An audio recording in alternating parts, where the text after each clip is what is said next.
need one or two. 3 pronged granite. You don't, oh, you don't have a ground? Well, you know what? Those white ones, you can usually get one in on the end. I have a white one in my camera bag, but we're not gonna have time to go. Do we have time? Right when you're on the roof, Yeah. And then we'll have to come back here and break down after that.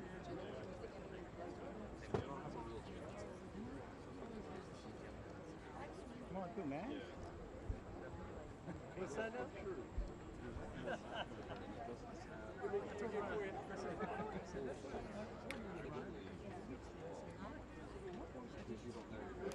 He does. I'm not sure about that. I'm old, man. I forget everything. No. I'm not sure about that. organization trumps all. I resemble that remark. What is that? Well, you've been doing digs at me all day long today. You didn't get me when I'm down. I'm tired and I'm... You shouldn't even been here, for God's I sake. shouldn't even been here. I've heard that line. I was up on Capitol Hill doing live shot this morning. You're on the North Lawn sleeping. I swam my whole life, but I never counted. I wasn't even. Isn't it funny how your day gets changed? Who's going to win the Super Bowl? We get updates out for now. Just a reminder, in-house pool. Only in-house pool. At the end of the arrival, at the conclusion of the arrival, you'll follow me. Just come and find me right here at the end of the press area, okay? In-house pool. Everyone else, thank you guys for being here. Please make sure that you wrap up your cables, wrap up your all of your equipment. Cables will be pulled at the end. Wrap up all the equipment that you can carry, all equipment that you can move, ladders, all equipment, please. And you'll be moving down to the southern exit. So please move quickly, please move safely, and you're gonna follow some of my colleagues, okay? So in-house pool, follow me. Everyone else, please break down as quickly as possible and get all of your equipment so that you can depart the South Lawn, okay? Thank you very much. Silas, make sure that the pool camera is cut to Dave Virgin. Oh, over there. Thank you.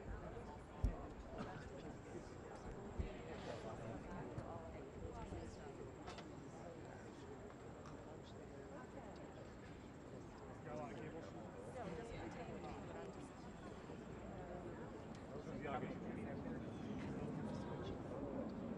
Just yank my chain.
What's he going for?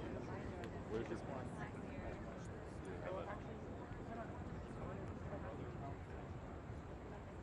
Because I found, I don't know, I've never been to Apple. The floor is good.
Oh, here we go.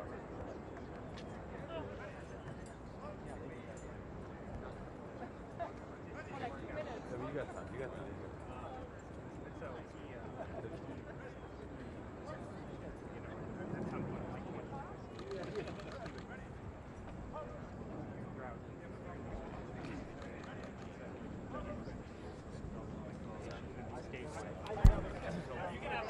No, you're good. Just scared the crap out of me. Sorry.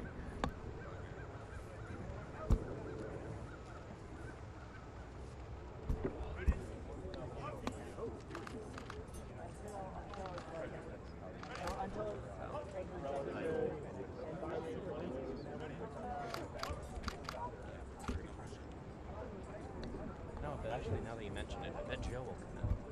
Unless he watches.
minute.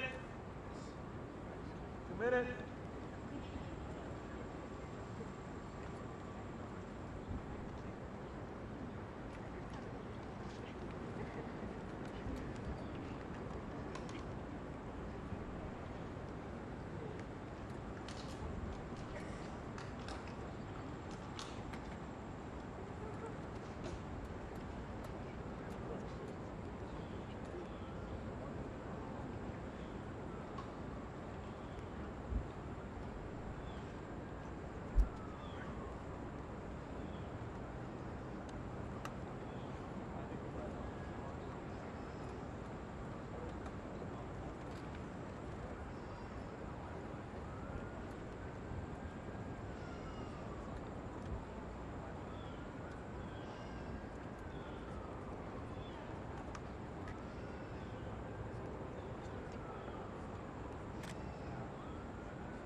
найважливіше це те, що було в Конгресі, і в Конгресі це була розмова, і Сенат внесли більше підтримки в індексовій частині щодо документів України.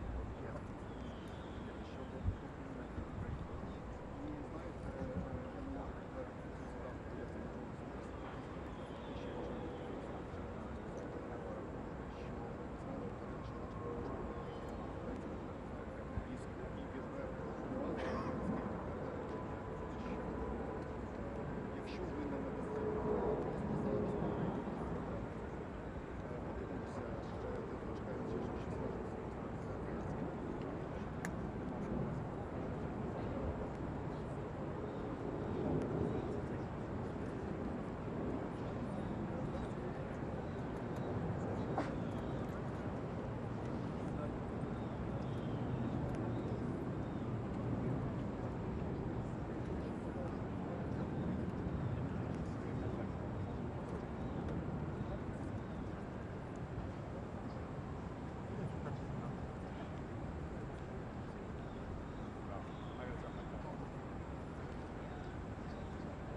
You never know.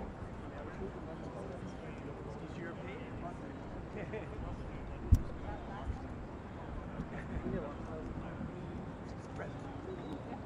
You're a half hour.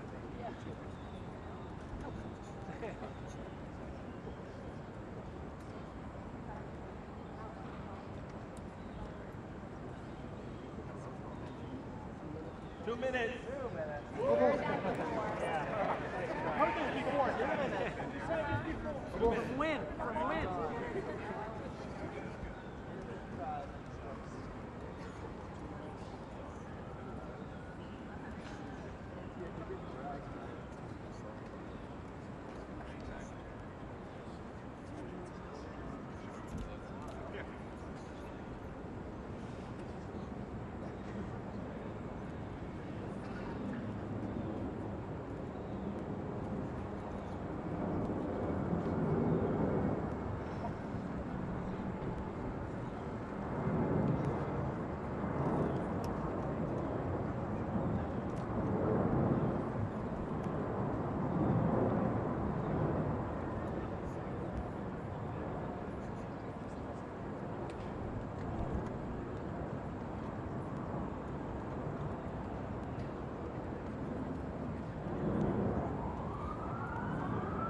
Mr. President, how important is this visit? Mr. President, how important is this visit? President Zelensky, can you speak?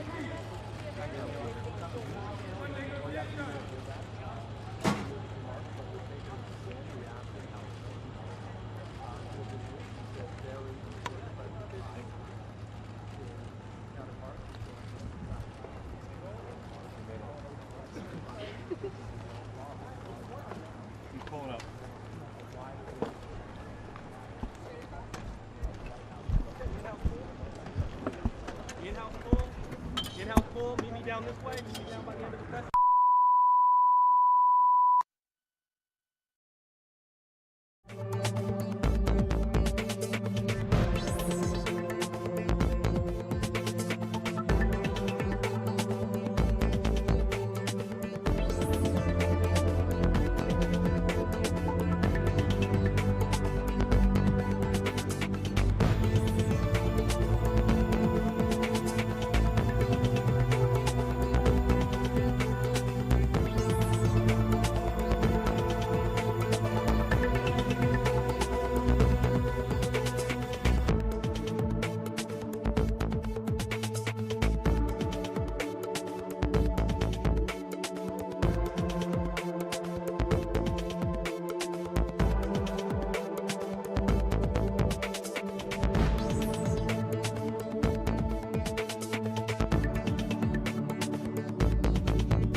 radio circuit for the Reuters Live service.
everyone in? Mr. President, it's an honor to welcome you back to the White House and the Oval Office. And earlier this week at the UN General Assembly, I made it clear that no nation can be truly secure in the world if, in fact, we don't stand up and defend the freedom of Ukraine from the face of this Russian brutality and aggression. That's why we brought together a coalition of more than 50 countries, to help Ukraine defend itself, and it's critical. And that's why, together with our partners in Ukraine, we have provided humanitarian aid as well as tens of millions of people with food, clean water, and so much more. And that's why we've begun the process of formalizing our long-term commitment to Ukraine's security alongside the G7 and with other partners. And that's why we supported just and lasting peace, one that respects Ukrainian sovereignty and its territorial integrity. Mr. President, the brave people of Ukraine, and that's not hyperbole, the people of Ukraine have shown enormous bravery, has inspired the world, literally inspired the world with their determination to defend these principles. And together with our partners and allies, the American people are determined to see to it that we do all we can to ensure the world stands with you, and that is our overwhelming objective right now. So welcome. We have much to talk about. Thanks so much, Mr. President. So warm and strong words to all the Ukrainians from you. Thank you, I appreciate. I'm glad to meet you. It's already the short time this year. Thank you for the invitation. Our regular dialogue is proof that our countries are really, truly allies and strategic friends, and we greatly appreciate the vital assistance provided by the United States to Ukraine to combat Russian terror, really terror. Today I'm in Washington to strengthen our coalition to defend Ukrainian children, our families, our homes, freedom and democracy in the world. And I started my day in the U.S. Congress to thank its members and to people of America for all the big, huge support. I felt trust between us, and it allowed us to have a frank and constructive dialogue, Mr. President, and this trust and support I felt from both chambers and both parties. I'm grateful for this. Then with the First Lady, I honored innocent victims of September 11 Memorial in Pentagon, all those who died on American Airlines Flight 77. It's very important to all in the world to remember the victims of terror and value everyone who fights with it. And now I look forward, Mr. President, to our discussion for the benefit of our nations and the world. When it comes to weapons, we will discuss everything with a special emphasis on air defense. And just to say that, especially this day, 1 year ago, we made big exchange of prisoners, war prisoners, and journalists, and it was this day we've got brought home defenders of Azovstal and also citizens of the United States, and I'm happy that we did it. Alexander Druke and Andrew Tai-Hoon, both from Alabama. Thank you, Mr. President. Thank you. Thank you all very much. Mr. President, what's your message to Americans or against? Are you confident Congress will provide the funding for Ukraine? Mr. Zelenskiy, aren't you concerned that you're losing Poland over the great export dispute? Concerned that you're losing a friend?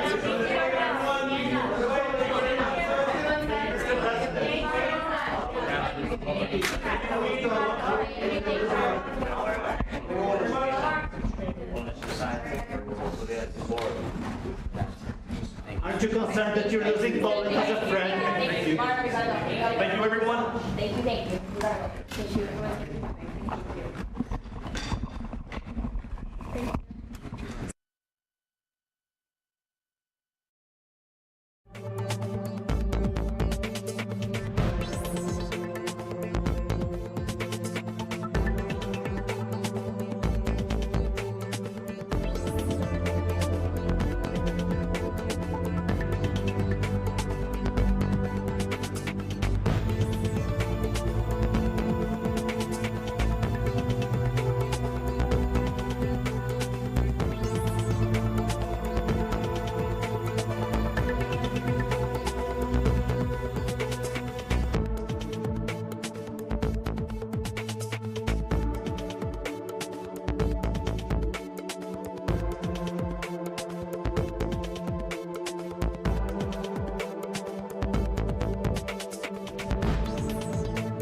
Sir, do you think the U.S. is going to send ATACMS to Ukraine?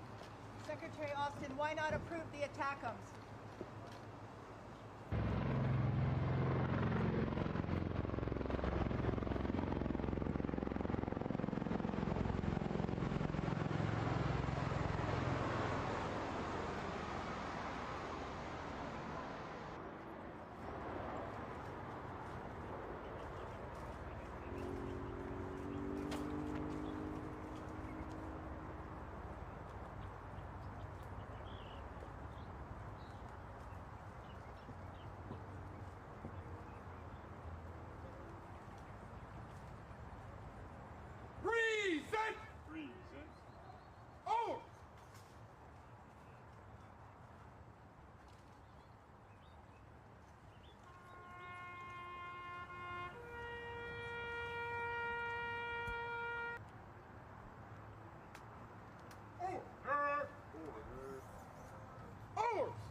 This is the most distinct here because it is the 3 years of life.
President, how important is this visit? Mr. President, how important is this visit?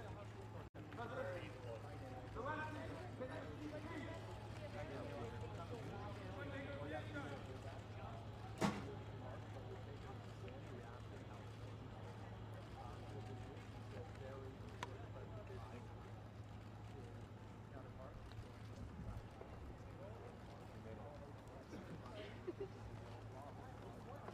He's pulling up.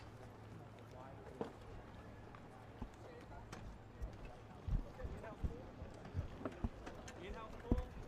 In-house. Yeah, thank you. Here we go. Mark, do you have a green shot? No, because of the rose bush, there's not a lot I can do right there. As long as you have that, just some roses, not anything. Yep. Tall guy in the striped shirt, get down, please. Okay.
Thank you.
President Zelensky, what did you tell lawmakers who don't want to fund your fight?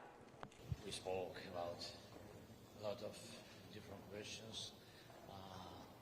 We were happy that senators, the Congress, White House, really United States, of course, first of all, people of America really support us. We supported from the first days of full-scale war and now together with us, and we spoke about everything, about support, about the situation on the battlefield, about our plans. I can't share with media all the details, but I think we had very strong dialogue with senators. What do you say to Vladimir Putin? What's your message to Vladimir Putin? I'm not saying anything.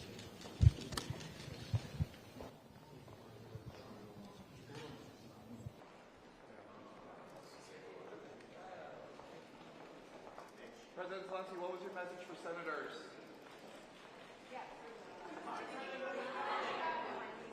Дуже багато було питань, a lot of questions. We had great dialogue. I'm very thankful to you, to journalists, to senators, Congress for helping us, support us.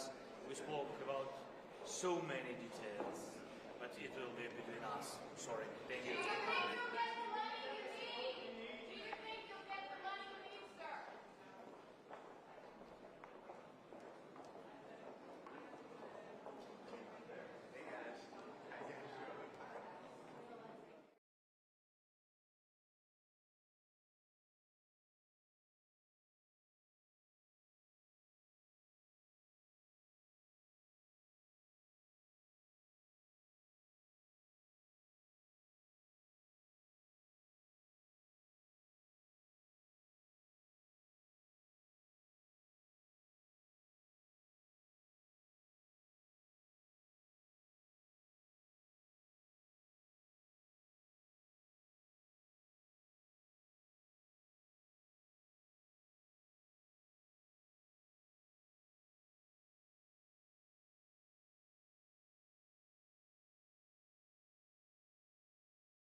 Mr. President, how important is this visit? Mr. President, how important is this visit?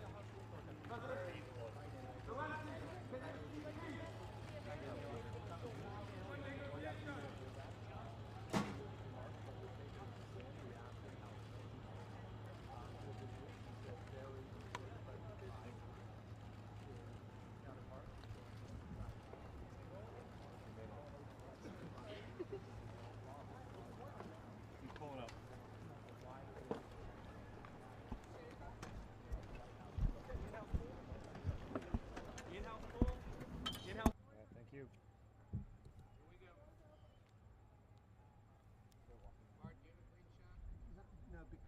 rose bush yet. There's not a lot I can do about that.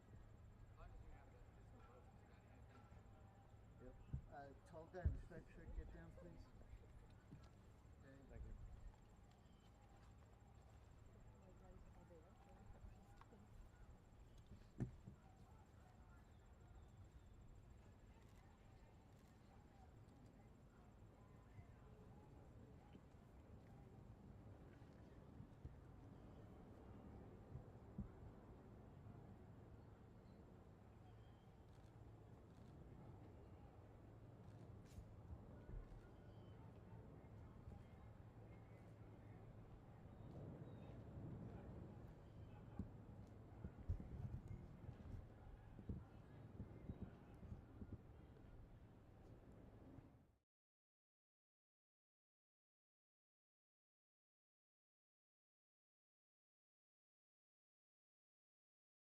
Okay. Thank you.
understand what Ukraine is fighting to defend. What generations of Americans have also stepped up to protect and preserve. It's pretty basic: freedom, liberty, and sovereignty. And as I made clear at the UN this week, and you were there, the entire world has a stake in making sure that no nation, no aggressor, is allowed to take a neighbor's territory by force. The American people will never waver in our commitment to those values. That's why, together with our allies and partners, we will continue to provide security assistance to support Ukraine's progress in reclaiming its territory. And we'll continue to provide humanitarian aid to help millions of innocents suffering from Russia's aggression. And what they've done to your children is just criminal. And we're going to continue to support Ukraine's diplomatic effort to deliver a just and lasting peace, a peace that protects Ukraine's sovereignty and territorial integrity. Russia alone stands in the way of peace. It could end this today. Instead, Russia is seeking more weapons from Iran and North Korea that would violate multiple UN Security Council resolutions that Moscow itself voted to put in place. Instead, as the threat of famine still stalks families around the globe, Russia is bombing grain silos in Ukraine and separating families, kidnapping, this is what I can't get over, kidnapping thousands of Ukrainian children. Instead, with the days beginning to turn colder, Russia hopes once more to use winter as a weapon against the people of Ukraine. But as I discussed with President Zelenskiy, the people of Ukraine are steeled for this struggle ahead, and the United States is going to continue to stand with you. Today, I approve the next tranche of U.S. security assistance to Ukraine, including more artillery, more ammunition, more anti-tank weapons, and next week, the first U.S. Abrams tanks will be delivered to Ukraine. We also focused on strengthening Ukraine's air defense capabilities to protect the critical infrastructure that provides heat and light during the coldest and darkest days of the year. That includes providing a second Hawk air defense battery with steady deliveries of additional Hawk and other systems each month through the winter. And a new package of launchers and interceptors that's going to protect Ukraine's grain silos, hospitals, schools, and power plants. That will help save Ukrainian lives. Just as we're committed to helping Ukrainian people defend themselves now, we're also committed to helping them recover and rebuild for the future, including supporting reforms that are going to combat corruption, creating an environment where businesses can thrive and where American and European businesses want to invest. Ladies and gentlemen, last week I announced the appointment of Penny Pritzker as our new special representative. Penny, thank you for being willing to come back in. She's going to be the special representative for Ukraine economic recovery, to help Ukraine reopen markets, mobilize investments, and make the necessary economic reforms as needed. And together with 29 other partners, we're committed to help Ukraine build a force capable of ensuring Ukraine's long-term security, capable of deterring future threats against sovereignty, territorial integrity, and freedom, which are underway now. Because that's what this is all about, the future of freedom. America can never, will never walk away from that. That's why 575 days later we stand with Ukraine and will continue to stand with you, Mr. President. And that's why we're so proud of being able to be with you. Mr. President, we're with you, and we're staying with you. Thank you so much, Mr. President. Thank you for all these 575 days. Yes, and thanks to American people. All these days, they are together with us, with Ukrainians, with ordinary people, all of us. Thank you so much. Thanks you, your team, Congress, and thanks journalists for all your messages to your society and to the world, that you share the truth about this tragedy, aggression from Russia. So thank you very much, dear Mr. President Biden. Thank you for a warm meeting and very productive, strong negotiations. And today we have some important results. First, we agreed to work on the future force of Ukraine. It's very important, and it's a strategic decision that will allow us to prevent any new aggression against us, against Ukraine, our people. And this will be one of the outcomes of Vilnius G7 declaration and our bilateral security arrangements. Second, we reached new agreements that will strengthen Ukraine's defense capabilities. Thank you so much. More details will be announced shortly. United States of America and Mr. President, for the new defense package for Ukraine, a very powerful package. Thank you so much. And it has exactly what our soldiers need now. Fourthly, the United States will be helping Ukraine with strengthening our air defense during this winter season. Fifth, we agreed on specific steps to expand the export of grain from Ukraine, and we will continue to work on the peace formula and preparing inaugural summit. So thank you so much, not only for these points, for all these points, for all these 575 days. Thank you. Thank you very much, Mr. President. Thank you all. Are you confident that Congress is going to support your efforts to get this supplemental aid? Did you get any assurances? I'm counting on the good judgment of the United States Congress. There's no alternative. Thank you. All right, we ready? Thank you so much.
suspicious. So I was like, did she try to get Garland too?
це пане звати?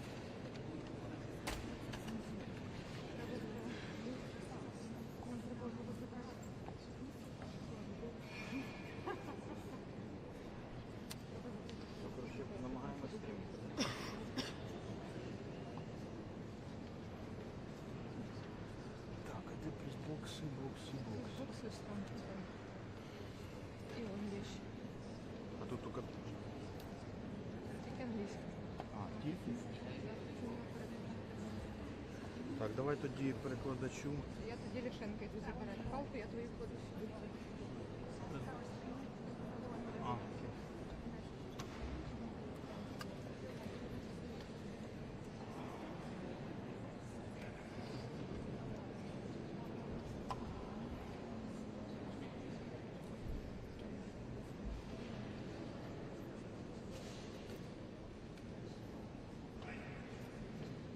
Some space in there.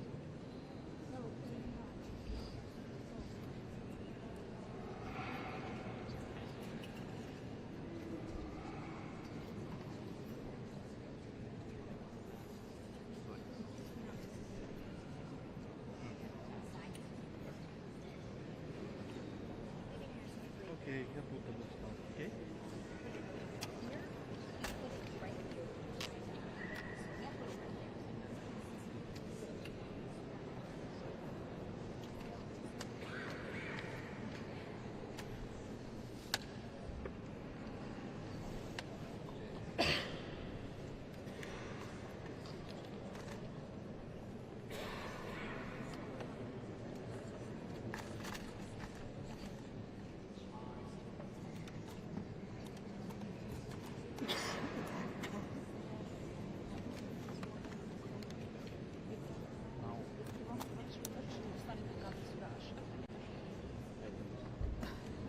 А, той, який, господи, для ізернетовський, так?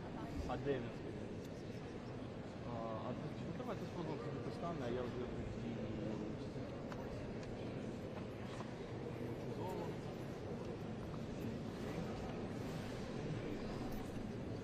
Тут єдине, що тут щось, ця коляска буде їхати?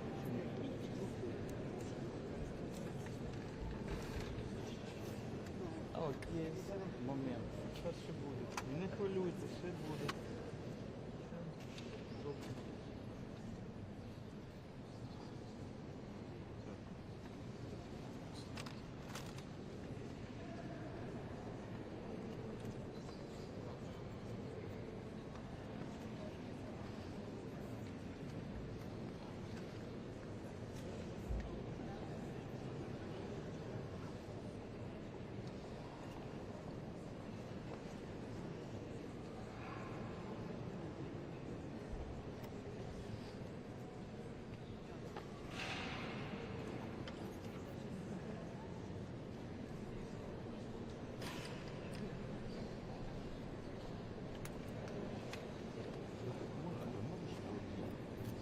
Ну так я ж тут не сяду. Та ні, зараз дам.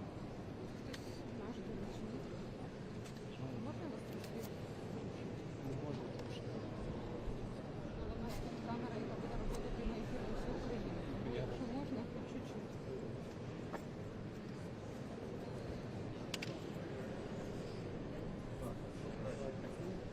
Дивися вже сам. Андрій ось. Де будеш? Скажи, де треба. Ну мені сісти треба там, де не буде, там, де буде тиша. Бажано не в цьому залі. Дай я піду туди подивлюсь, що там.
добре.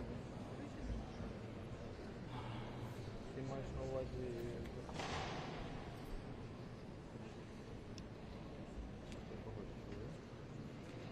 Далеко? Ну, трошки тепло.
Ladies and gentlemen, President of Ukraine, Volodymyr Zelenskiy, and First Lady of Ukraine, Olena Zelenskiy.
Please.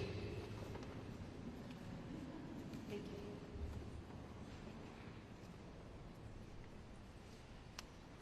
Dear friends, Volodymyr and I have never made such addresses before, but never before has our country had such reasons to be grateful. There were different times in the long history of the Ukrainian people.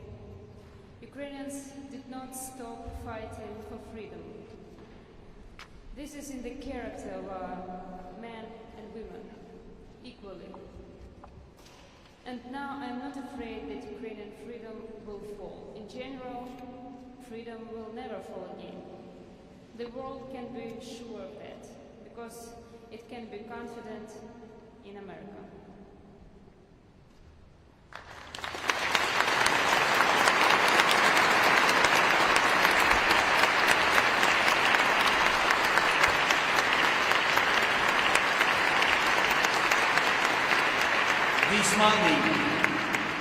This Monday after arriving in New York, my team and I immediately went to the Staten Island, to the hospital where our guys, our heroes, who were seriously wounded in battles, are recovering. Soldiers, sailors, sergeants, ordinary guys.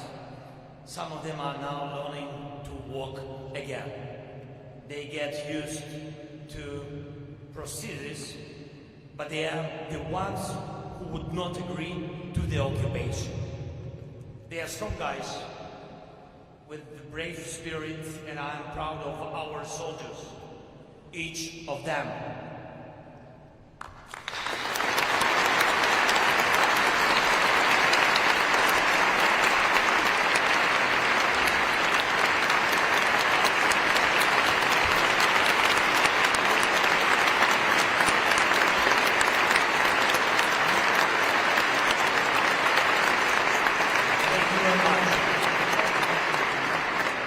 Of them, and what I noticed there during the meeting with them, with the daughters of the Staten Island University Hospital, in their eyes, I noticed that the people who work there in the hospital and return our guys to the life, to normal life, Americans, and they are also proud of Ukrainian warriors.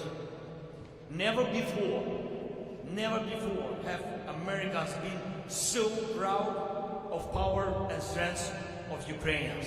Thank you so much.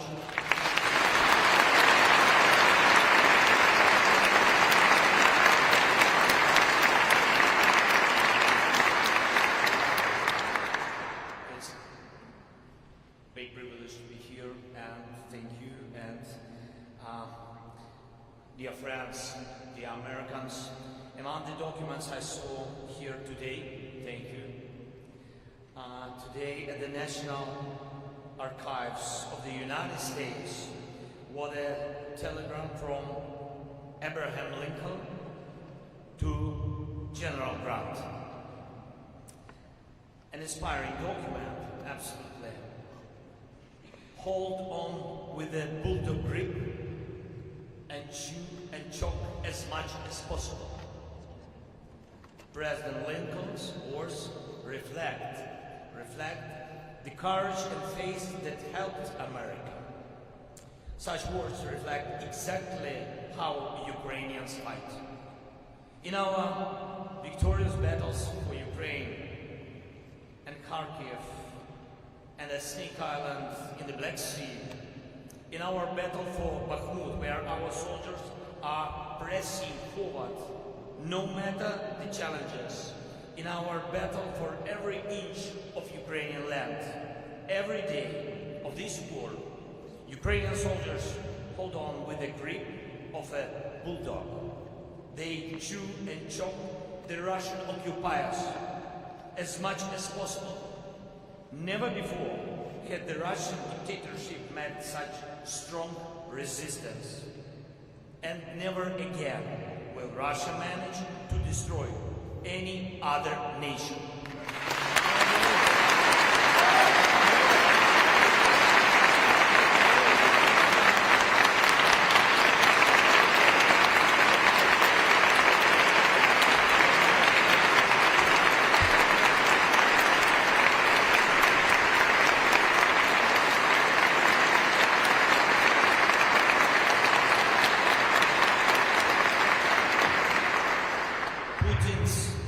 Putin's list was long. Just recently, after Ukraine, if we fall, half of Europe would again be in danger of being in Moscow's sphere of influence. But American investment in Ukrainian security and global protection of freedom is working 100%, every cent. Now Putin's list of goals is different. Instead of dictating terms to America, Europe, and the whole free world, Putin is forced to humiliate himself by personally entertaining a delegation from Pyongyang and trying to find favor with Tehran. This is his clear weakness. Yes, it's true. Ukraine pays the highest price for defending freedom and global security. Every day, every night, our soldiers sacrifice their lives holding their ground in the trenches on the front line.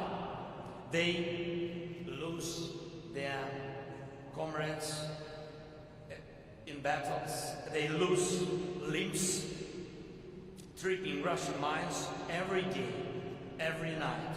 Russia continues its terror with missiles and Iranian drones. But every day and every night, our unity stays strong. You support us, and we know we shall not fall. And we see how our freedom keeps the snitch of a bulldog. And we are confident that other nations will not have to throw their armies into this battle because Ukraine is capable of ending this war with a victory that will become our common victory. It is not the evil empire, but the lack of unity that can bring freedom to its knees. And we will do everything to ensure that our unity, the unity of Ukraine, the United States, and the entire free world becomes stronger than never before, and that all people, women and men, adults and children, every family, people's desire to live and not the artillery or missiles would determine the life on us.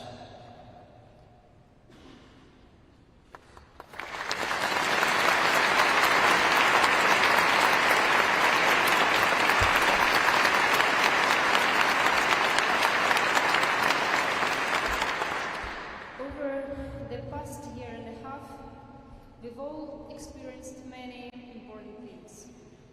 And we did many things for the first time. I personally made my first official visit to the United States a year ago and spoke to the Congress. At that time, my husband could not leave Ukraine for a foreign visit while the fate of Ukraine was not yet to be decided. Never before has the First Lady from another country addressed the Congress, and never before had asked for weapons to defend her country. But even if we do something for the first time, something extraordinary, and it is for the sake of salvation, it delivers the response. I saw the tears of senators and congressmen. This proved better than words that we value life equally. It is equally important for us that life wins.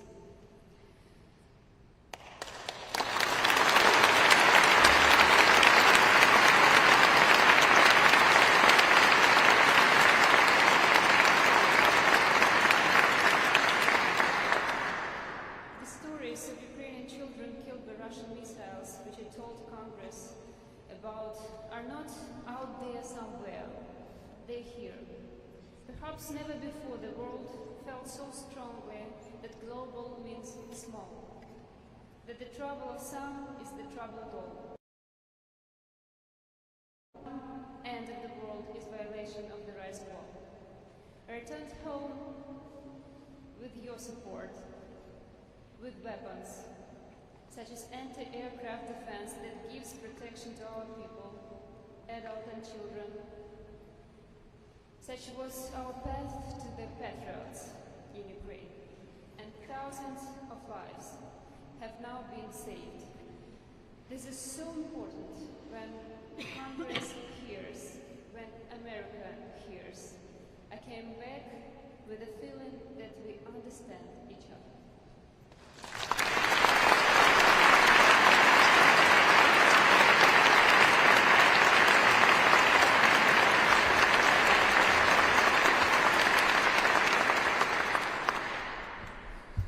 Today there are different people here, doctors, soldiers, politicians, businessmen, adults, children, Ukrainians, Americans. And there is not a single soul here today who would not hear what happens to freedom. And there is not a soul in Ukraine that does not feel gratitude to you, America.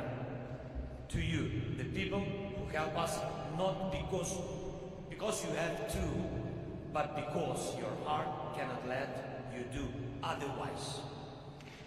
Thank you.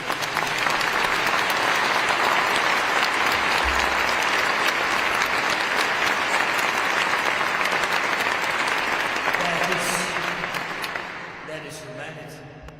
This is what makes us Ukraine. That's what makes you America.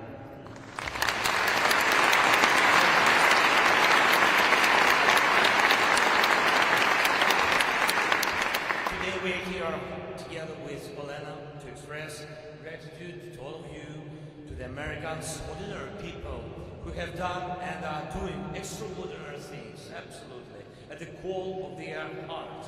American hearts beat just like the hearts of Ukrainian people, and all the most important historical achievements of nations are a reflection of whether people are capable of being extraordinary for the sake of life, for the sake of freedom. Never before in human history has this been more vital than it is now.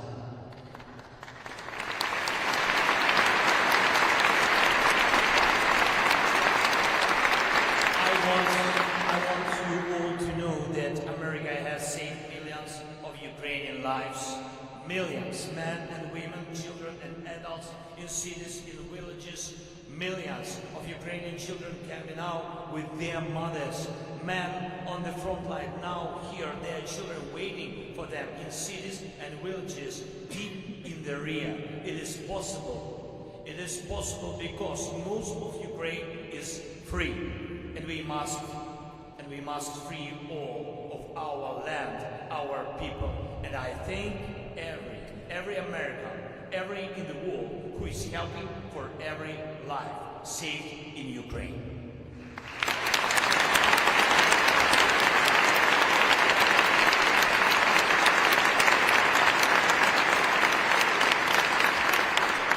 Ladies and gentlemen, today here is Ivan. Hi. Please come. Good to see you. Yes, Ivan. Ukrainian boy. He's adult, yes. Ukrainian boy. He's only 17. 17 years old. He lost his leg when a Russian tank crashed the car his family was traveling in. His stepfather died then. His mother was wounded. Now Ivan not only walks and runs, he sobs and knows that he has a chance for a full life.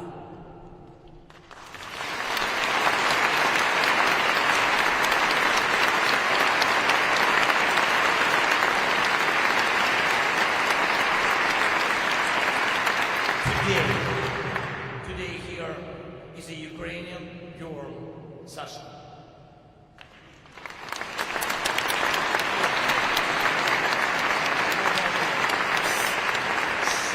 She's 10 years old. Her family tried to leave Bucha at the beginning of the Russian invasion. Russian soldiers fired at the car. Sasha received a serious injury to her hand. And there was a long time of treatment and rehabilitation according to the Unbreakable program, just like Ivan. Now Sasha also has a full life ahead. And I'm grateful for that. Grateful for thousands of such children and adults who were helped by American doctors.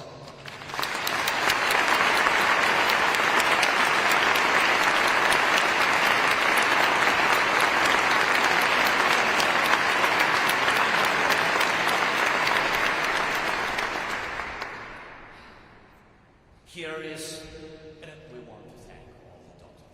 Yeah.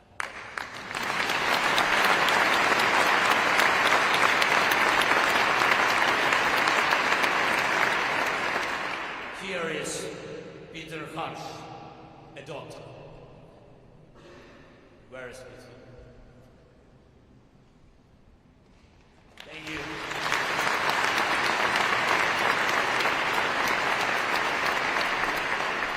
Helped Ivan and many other boys and girls, men and women. Here is Yakov Granidar, a doctor. Please, Yakov, come to us.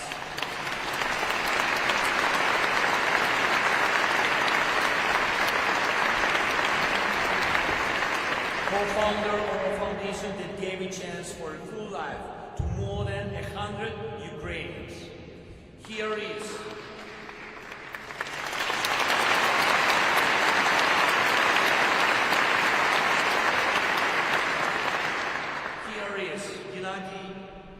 Fuzailov, professor of Harvard Medical School, doctor.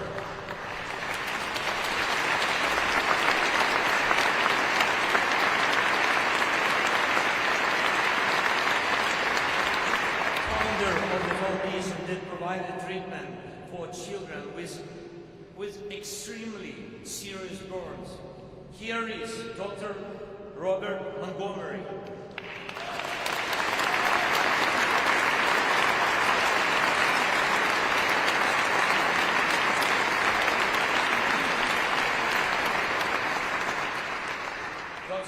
Montgomery, he himself lives with a donor heart and At the same time, he travels to war torn Ukraine and helps people's hearts to beat.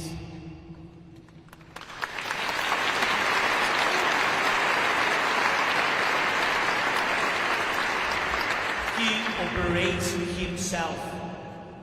Here is Michael Corcoran, a doctor, the founder of medical clinics.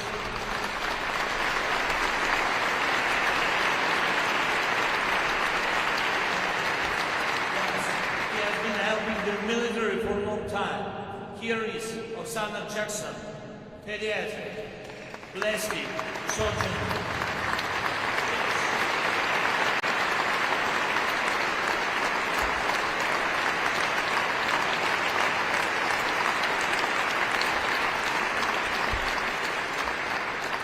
Since 2013, she has been coming to Ukraine to operate on children.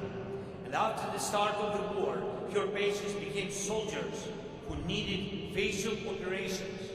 Here is Walter Ulrich, chief of the charitable organization that supplies medical equipment to Ukraine.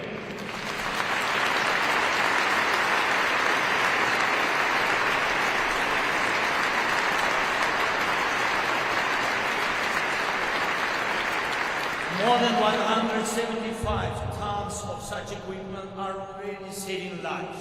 Thank you so much. Here is Vitaly Dubin, who helps hospitals in Ukraine, in particular the largest children's hospital located in Kyiv, as well as military doctors of our country.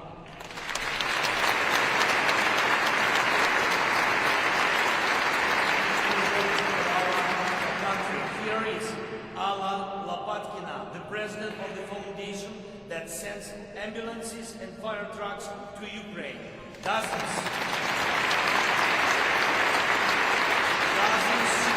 are already in Ukraine. Here is Yuri Dychakivsky, cardiologist, volunteer, man who helps.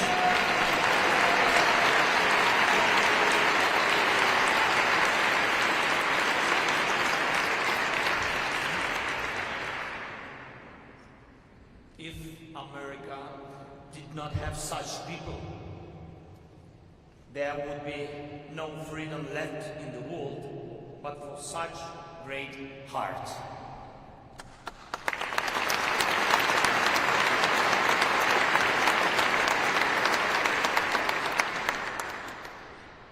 We say that this defense conducted by Ukraine is a protection of values, such as the right to life and personality. These are not only physical things, but also intangible values. The defenders of Ukraine are very different people, of different views, beliefs, or not religious at all. But they all clearly feel that they are fighting against evil, against the worst that might be born within a human. A conscious effort to kill, destroy, grab, enslave. Therefore, it is also a spiritual battle. Sincere gratitude to everyone who fights together with us in spiritual dimension and dimension of values. I have the honor of knowing Archbishop Boris Budyak personally.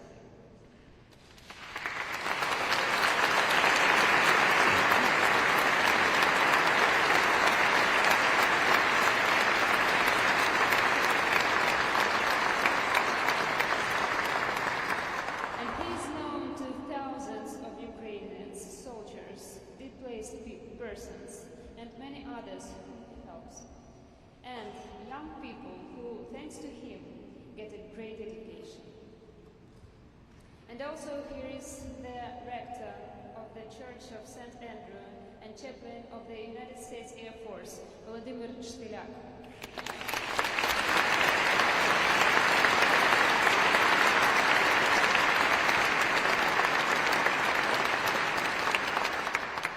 Honorary Consul in the City of Seattle, Pastor Valery Golborodko.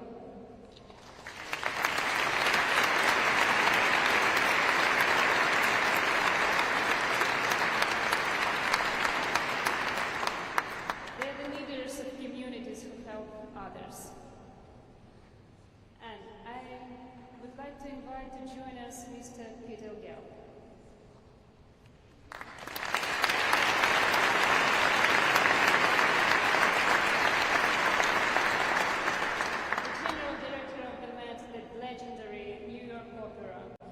Become one of the largest centers of support for our fight with the language of art. Peter's tremendous work has helped us to achieve the cultural solidarity we needed. A culture that fosters freedom, that gives strength to stand in the struggle. Thank you.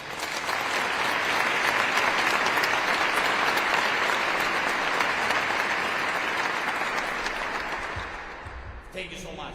Here today are the leaders of the Ukrainian community in America, activists, volunteers, benefactors. Michael Savkin, please come. Andriy Budey, Yaroslav Stinkin, Irina Mazur, Lilia Popovich, Jonathan Friedman, Marina Bayduk, Dora Kolyak, Nadia Shaporinska, Irina Vashuk, Christopher Michael Manson, those who work 24/7 to help and bring the time of our victory closer. Thank you so much.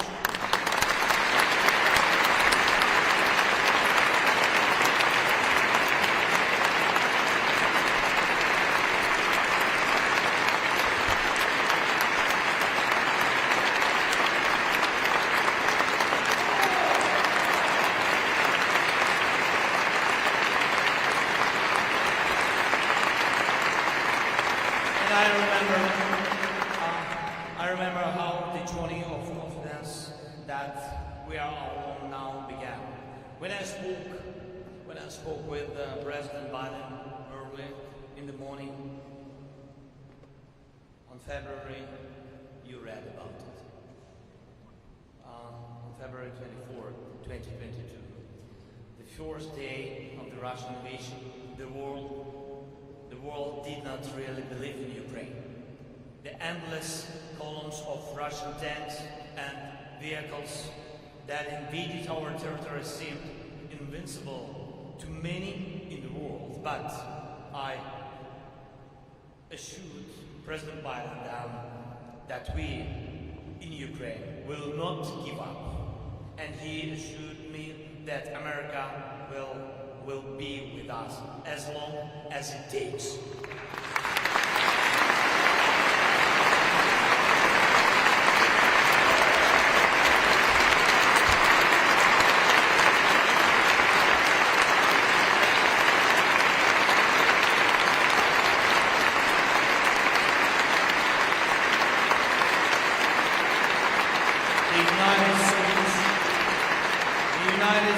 Congress supports us. The President supports us. People support us. Ukraine will always be grateful for this. Never before had there been such a powerful unity between Ukraine and America. But what could be more convincing than when even America's children are eager to help defend freedom? Ryan, Mr. Hirschhorn, please. Ryan, this man is really a strong man. He is 13 years old. Together with his father, he launched a very inspiring project using hearts. It is a blue and yellow sculpture that reminds other people, other communities, other nations what the freedom is all about. This project fundraised big donations, very big donations to buy medical equipment for Ukrainians. Ryan could just spend this time with a PlayStation. He is a real man, but he's a teenager. Yes, but Ryan has a strong, great heart.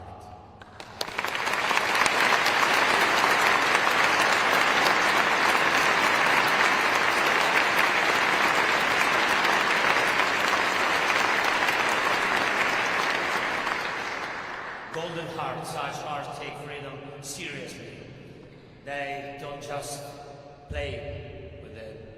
Thank you, Ryan. Thank you, our friend. And it is a great privilege and honor for all of you. We state awards of Ukraine on February 24th. We in Ukraine could not have known that we would be supported by so many people and such kind of people. But now we see it could not be otherwise. Ukrainians, Americans, we do not betray ourselves. We do not betray freedom. Let our open hearts win. And now I ask everyone to applaud every great heart. Thank you. Thank you, America. God bless America. Slava Україні.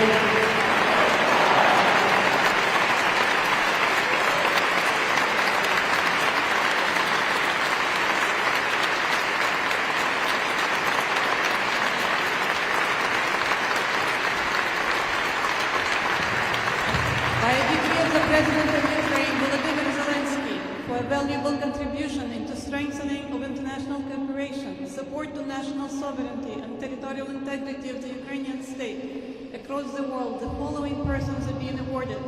By order of merit second grade, Vitaly Dubin, Chairman of co-founder of the International Charitable Foundation Support Hospitals of Ukraine.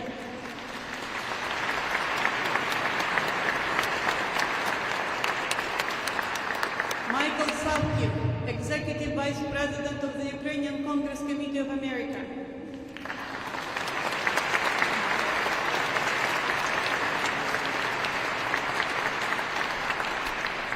Gennady Fuzailov, Doctor at the Boston-based Shrines Hospital for Children.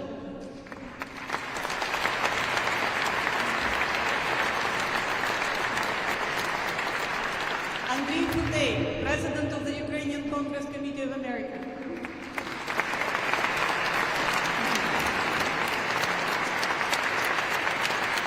Yakov Kranikai, by order of merit third grade. Yakov is co-founder of the charitable foundation Protest Foundation.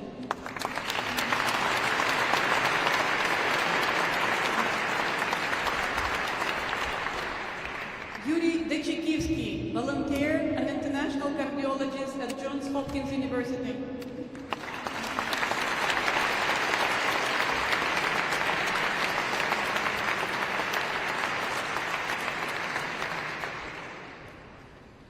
Ms. Oksana Jackson, plastic surgeon at the Children's Hospital in Philadelphia.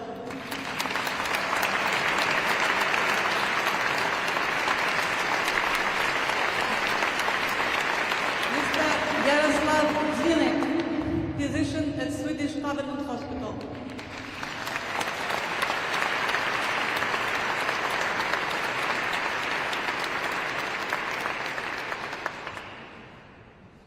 Mr. Michael Kankaran, director at the Medical Center Orthotic and Prosthetics United States.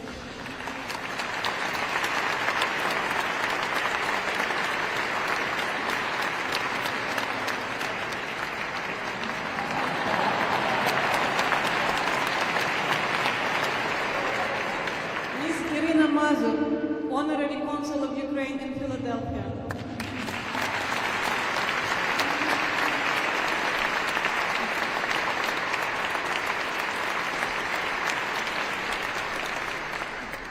Mr. Robert Montgomery, Director of the London Transplant Institute at the New York University.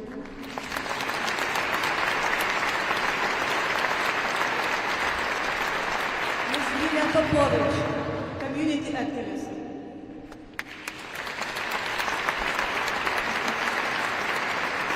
Mr. Walter Ulrich, President and CEO of charity organization Medical Bridges.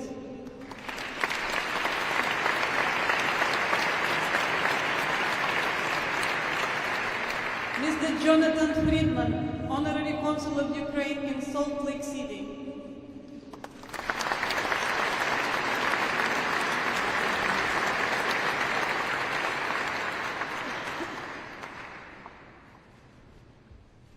Dr. Peter Harsh, President and founder of Peter Harsh Prosthetics.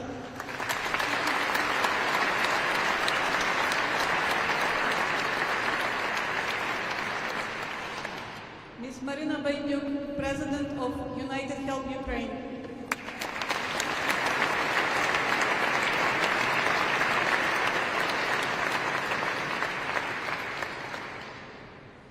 Mr. Peter Gelb, Director General and CEO of Metropolitan Opera in New York City.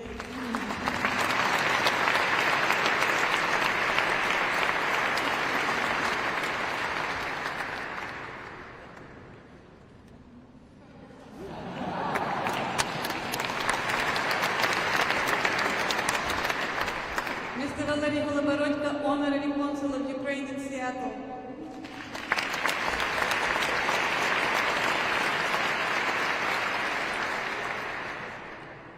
Ms. Dora Khomyak, President of Razom.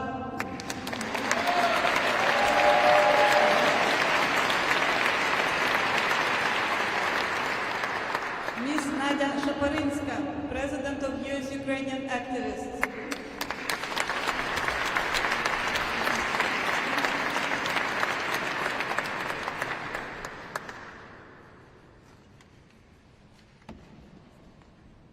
By order of Princess Olga, 2nd grade, Ms. Irina Vashuk, founder and director of charitable organization Revived Soldiers Ukraine.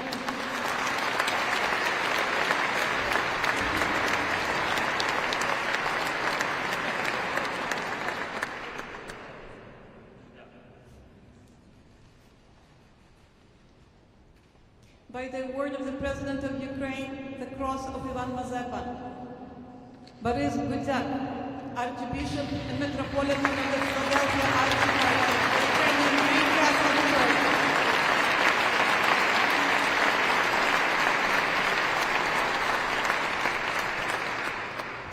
Ms. Alla Lopatkina, President of the Ukrainian Resistance Foundation.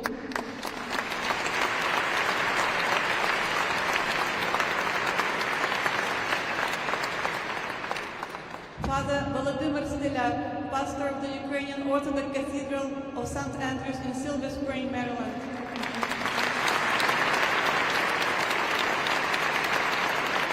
Christopher Manson, Vice President of the Healthcare Network of Catholic Hospitals.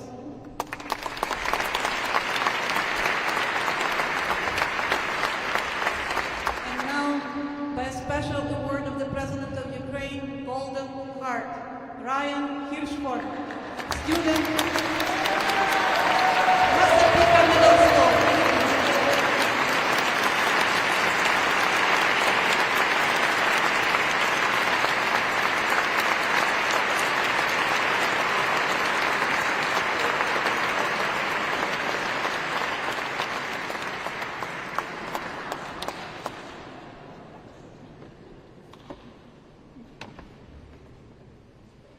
Thank you so much.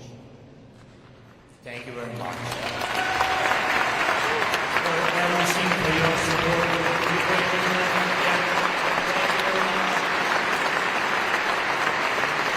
We have to win and we will win. It will be our common victory. Thank you so much. Slava Ukraini.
Of you're either with us or you're against us.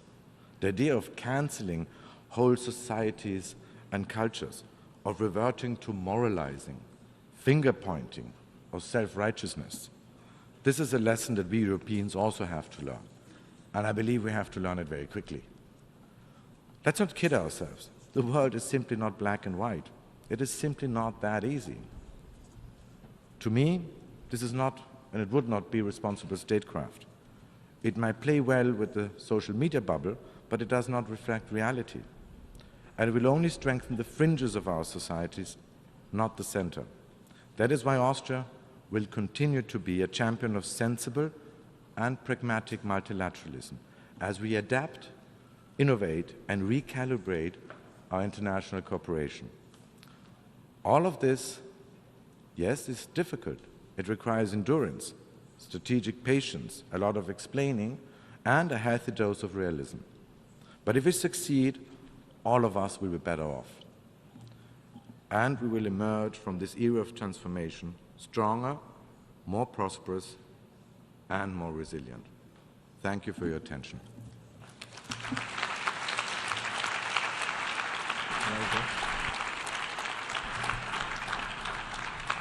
I thank the Federal Minister for European and International Affairs of Austria. I now give the floor to His Excellency Mahamat Sareh Anadif, Minister of State, Minister of Foreign Affairs, Chadians.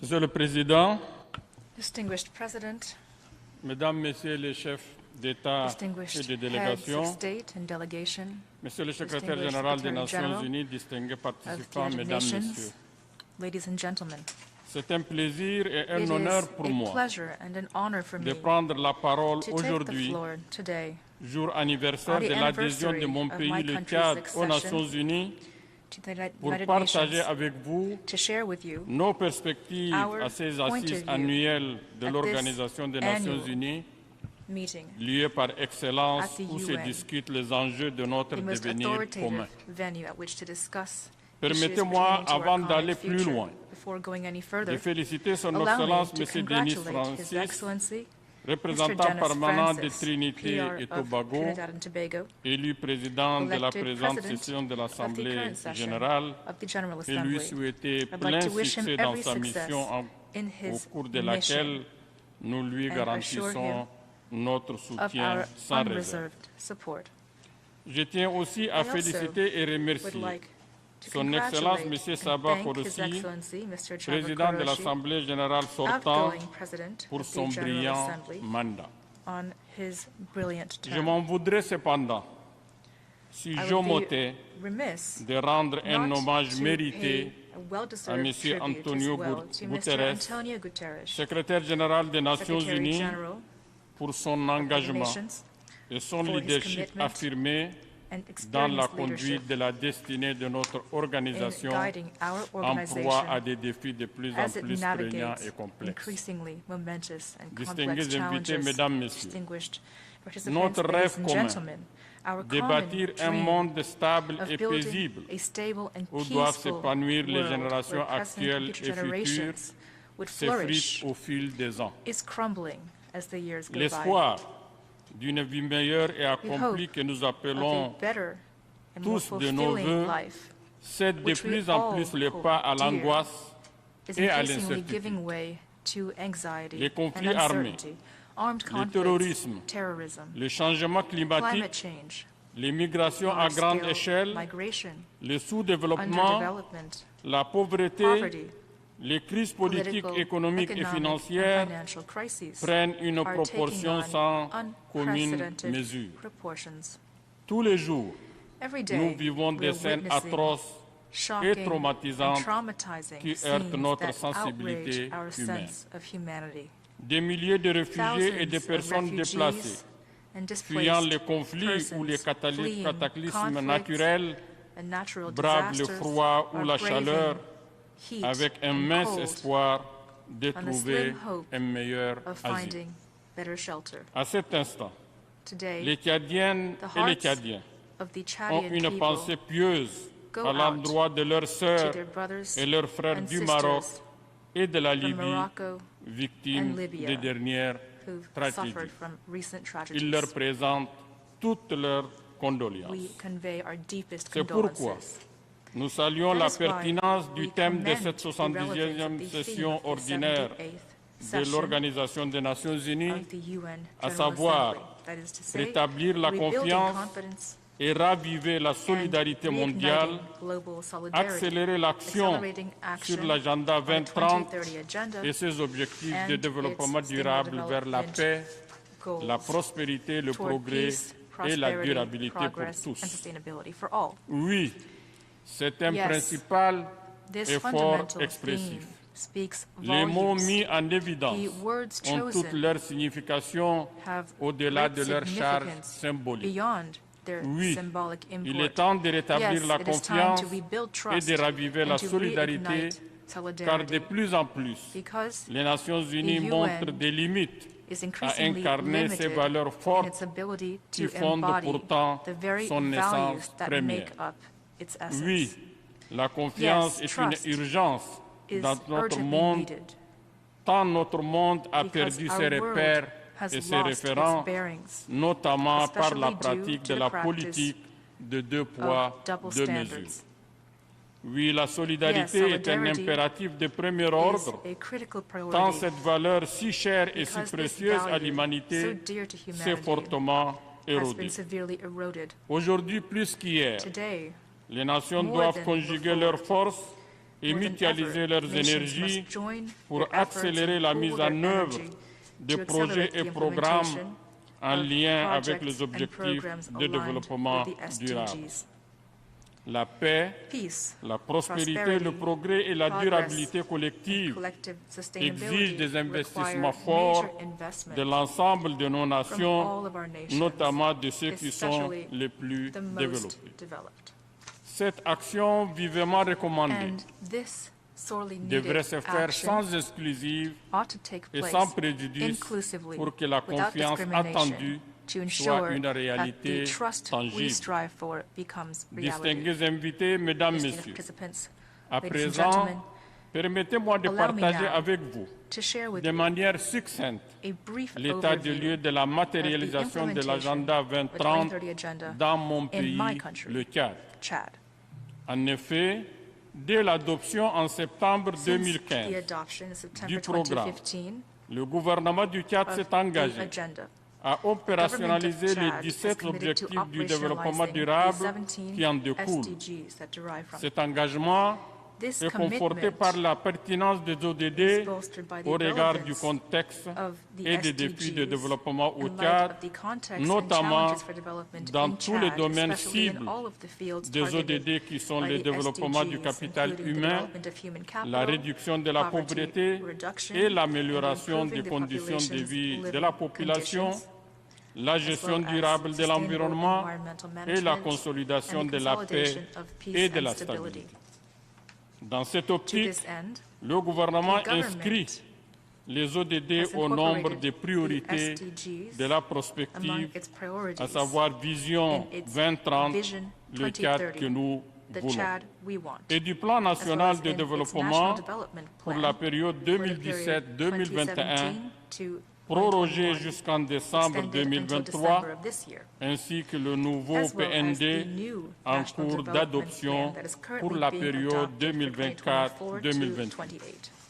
La mise en œuvre des ODD au Tchad s'est faite malheureusement dans un contexte marqué entre autres par la chute des cours des matières premières sur les marchés mondiaux, les attaques répétées de la secte Boko Haram, la crise sanitaire due à la pandémie du Covid-19 les changements climatiques, climate change, les conflits intercommunautaires dans les pays voisins, avec effet direct sur notre population, ainsi que les conflits politico-militaires. Cette situation est aujourd'hui aggravée par la guerre en cours au Soudan voisin.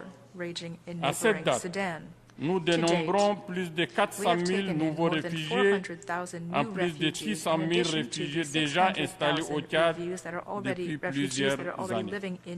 À ces chiffres s'ajoutent les réfugiés venant de notre voisinage immédiat et d'ailleurs.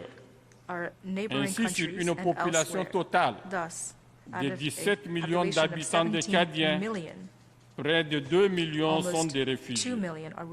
C'est un fardeau bien lourd pour le Tchad. Mon pays en appelle à une action rapide, concertée et globale de toute la communauté internationale pour faire face à cette catastrophe humanitaire, probablement la pire en cours dans notre monde. Par ailleurs, le Tchad salue l'organisation en marge de l'Assemblée générale des Nations unies de 2 sommets, l'un sur le changement climatique et l'autre sur la couverture sanitaire universelle. Sur le changement climatique, le Tchad, à l'instar d'autres pays membres des Nations unies, fonde l'espoir que la dynamique enclenchée par le secrétaire général des Nations unies sur la nécessité d'une action mondiale contre les changements climatiques permettra de mobiliser les ressources nécessaires pour la mise en œuvre de l'accord de Paris et des directives qui en découlent.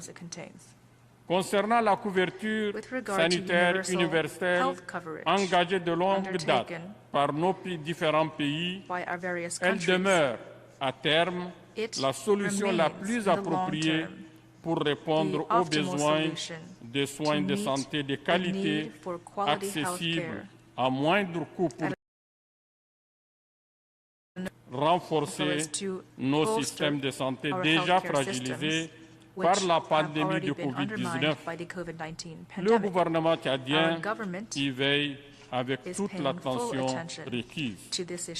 Mesdames, Messieurs, comme vous le savez, depuis le décès brusque et tragique du président Idriss Déby Itno, paix à son âme, le Tchad est engagé dans un processus de transition politique inclusif et transparent.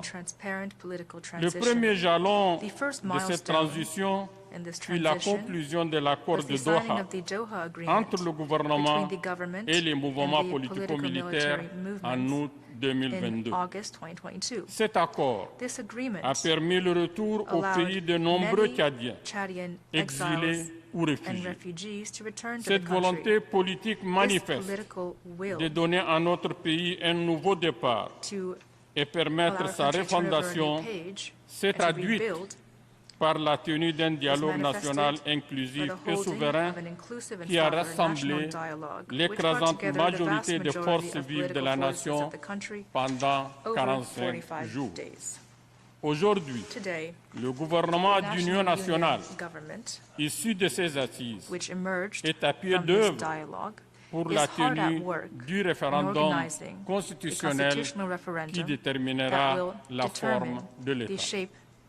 L'adoption de la nouvelle loi fondamentale ouvrira la voie au rétablissement progressif de l'ordre constitutionnel à l'échéance fixée par le dialogue national inclusif et souverain. Sous l'impulsion du chef de l'État, le président de la transition, des réformes hardies tout à la fois administratives, judiciaires, sécuritaires et militaires ont été exécutées. D'autres sont en cours. Dans l'intervalle, des gestes forts d'apaisement allant de l'ouverture de l'espace politique à la grâce présidentielle the ont political contribué space à défendre to presidential le pardons. climat au sein These de la have classe helped to politique. calm tensions within Cette the dynamique political de sphere. dialogue This trend participatif toward a participatory permis dialogue également has also la mise en led place for allowed d'un the cadre de implementation concertation des partis of a politiques cooperation sur framework des bases that includes plurielles. diverse political parties. سيداتي سادتي فيما يتعلق Ladies and بالأزمة gentlemen, السودانية with تكرر regard to تشاد Sudanese دعوتها crisis, Chad إلى وقف دائم reiterates its لإطلاق call أنظار for وترى a lasting إنه ceasefire. لا يمكن Chad believes حل الأزمة عسكريا that there is no military solution وإنما to the الحل conflict that في الحوار السياسي is الشامل currently taking بين place. الأشقاء السودانيين. The solution lies in dialogue Mesdames, Messieurs, between our il y a 2 Sudanese jours, brothers. plus précisément le 19 days septembre, ago, September à l'ouverture de 19, l'Assemblée the générale des opening Nations of the Unies, UN General le Assembly, secrétaire général Secretary Antonio General Guterres Antonio interrogeait Guterres la gouvernance mondiale questioned symbolisée the par global le Conseil de governance sécurité de embodied by l'Organisation the des UN Nations Security Unies Council et le and système the de Bretton Bretton Woods Woods en system. des termes forts, In et strong je terms, cite, I quote, l'alternative the choice n'est is pas not entre la réforme reform et le statu quo. or the status quo. L'alternative The choice is est entre la réforme reform et une or fragmentation ever greater fragmentation. encore plus grande. C'est la réforme Is ou c'est la reform rupture. or breakdown. Fin de citation. End quote. Qui peut dire plus What face more à can be la said recrudescence des in light of rivalités the géopolitiques resurgence of actuelles current avec le geopolitical risque rivalries, d'une nouvelle guerre froide with the risk of a dommageable new Cold pour War la paix dans le monde, that would jeopardize alors que peace le throughout the world at a time when multilatéralisme multilateralism rencontre is une crise undergoing grave.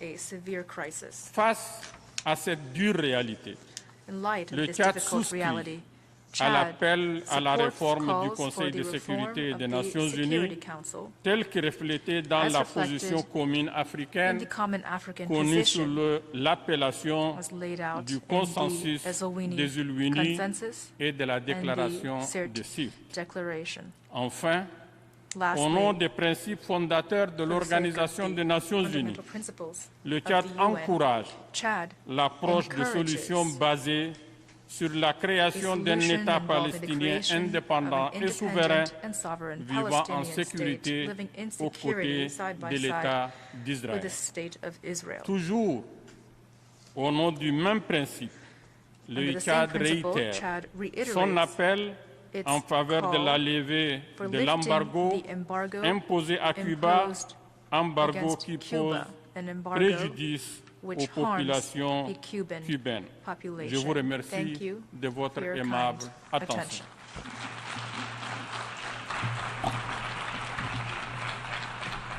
I thank the Minister of Foreign Affairs, Chadians Abroad and International Cooperation of Chad for his statement. I now give the floor to His Excellency Robert Duce, Minister of Foreign Affairs, Regional Integration, and Togolese Abroad.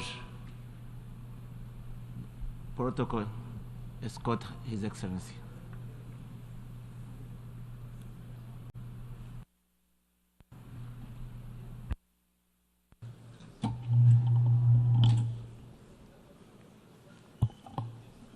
Monsieur le Président de l'Assemblée générale, President of the General Assembly, Mesdames et Messieurs les chefs ladies and d'État et de gentlemen, heads gouvernement, of state and government, Monsieur le Secrétaire général, Secretary distingués General, invités, sir, distinguished guests, Mesdames et Messieurs, ladies and gentlemen, permettez-moi avant tout propos, may I commence à l'occasion de la 78e on session the 78th de session l'Assemblée of générale the General de notre Institution institution of commune, our institution, our au nom shared de mon pays, le institution, Togo, on behalf et of de my son country, Excellence, Togo, Président Faure and Issa His Djimanya Excellency, Singbe, President Faure Issa adresser Djimanya mes chaleureuses Singbe, félicitations may I à express Monsieur my Denis Francis, warmest congratulations to Mr. Dennis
This dinner gets bigger and bigger and bigger. Thanks for inviting me.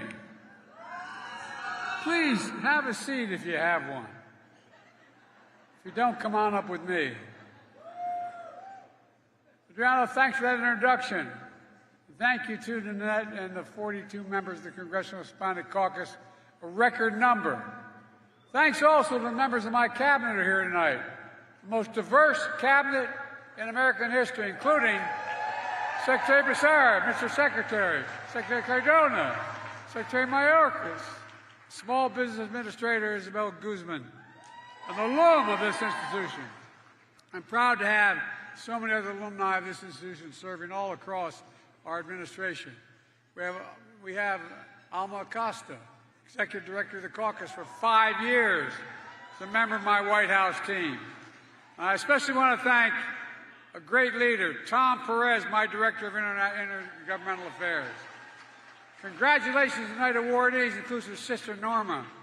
Sister, I don't know where you are, but bless me, Father, but I have not sinned so far tonight.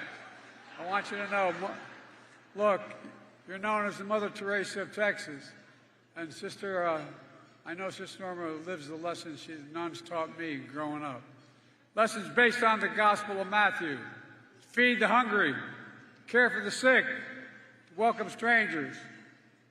They echo what my dad taught me, and I mean this sincerely. My dad used to say, everyone is entitled to be treated with dignity and respect. The Congressional Black Caucus embodies all those values. Just think of the work we've done together on civil rights, labor rights, health care, education. And folks, to fundamentally change the direction of our economy, to grow it from the middle out and the bottom up, not the top down. Folks, the press started calling it, the Wall Street Journal, others started calling it Bidenomics as if it was a bad thing. Well, I think it's a pretty damn good thing. It's working. It's working.